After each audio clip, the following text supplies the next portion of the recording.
guys. First of all, who are Tommy and Lady Rose in the story, if you'll introduce them to us? So Tommy Stubbins, he doesn't really have a good home life, and he's quite a shy boy to begin with. He doesn't really have many friends, so he seems to turn to insects and animals to sort of become his friends, which I think is quite nice. And animals are a little bit like his freedom in a way, yeah, and I think going on this journey with Dolittle really helps his personality grow and become something bigger. Lady Rose is lady-in-waiting to the Queen, and her job is to persuade Dr. Dolittle to go with her to Buckingham Palace to save the Queen. For both of you, had you read any of the books before you got the part? Had you seen previous, I mean, we've had Rex Harrison, we've had Eddie Murphy, we've had a number of TV versions. Had you seen versions of the story before?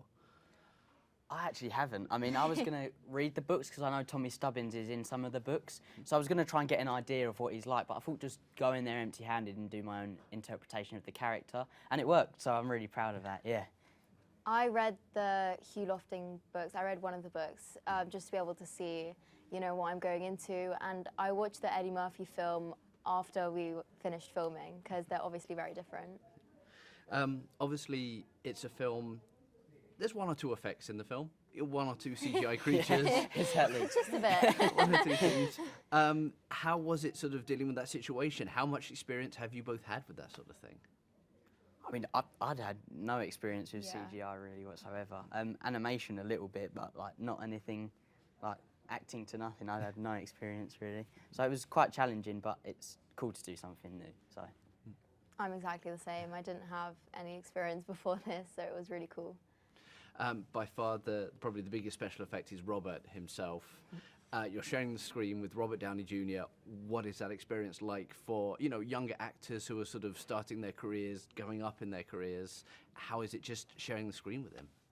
He is so lovely. He's so dedicated to his craft. You could really tell that he had so much fun filming it. And he really made sure that Harry and I felt comfortable and that we knew what we were doing and that we were happy, which, you know, we really appreciate. And yeah, it was just so much fun to be with.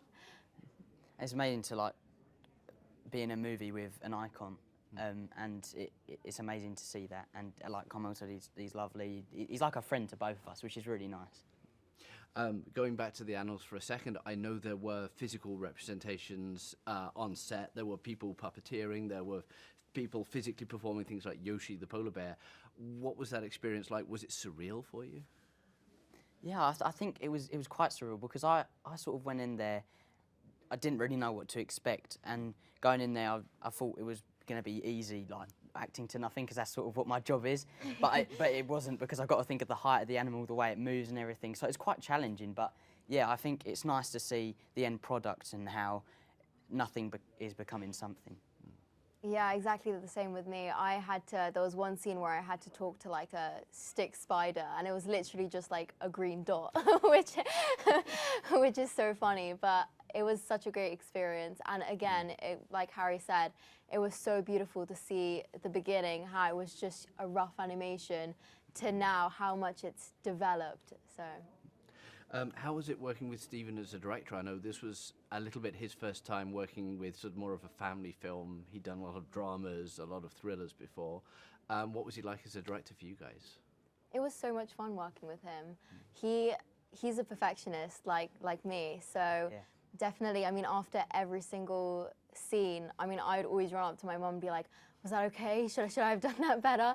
But it was fine because Stephen really made sure that we'd be able to like do it to the best of our abilities. And so, yeah, and he had faith in us from the very beginning. I mean, obviously we hadn't had much experience before this film, so the fact that he was able to really believe in us really means so much.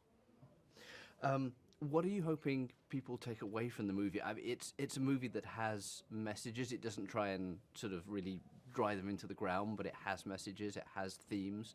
What are you hoping people, you know, going to the movie take away from it?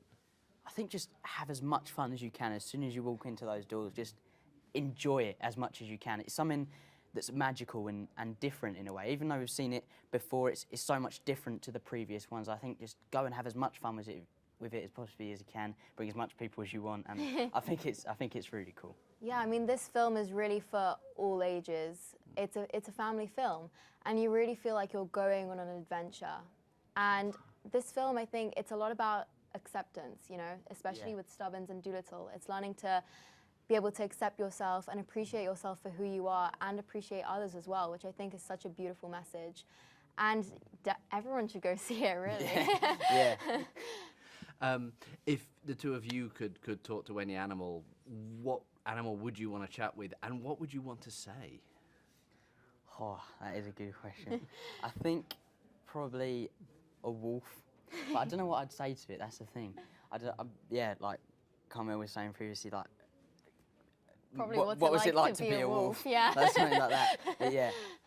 I'd probably want to talk to maybe, I think a dolphin would be pretty cool because they're really sophisticated and smart and they know their way around. So it'd be really fun to be able to talk to a dolphin. What did you want to bring to the characters? Obviously, you know, you get the roles, you have the script, but you're actors, you're trained to bring things yourselves into it. Was there something in particular that the two of you wanted to just add into your characters?